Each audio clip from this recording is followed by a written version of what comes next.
আমার ডাক শুনে সবাই আইছেন, এজন্য আমি কৃতজ্ঞ।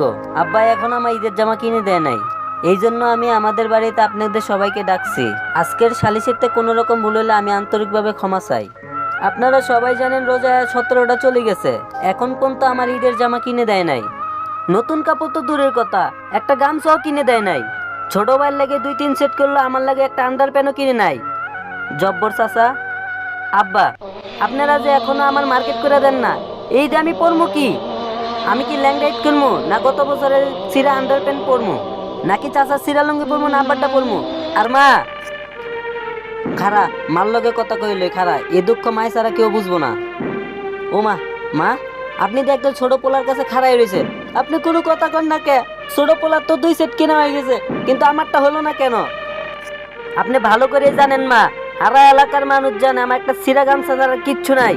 আমার সিরা গামছা দেখে সবাই, আমি কইছি কোনো সময় আমারে পায়ে রয়েছে বলদ, বাজার করাইবেন আর একবেলা খাওয়াইবেন।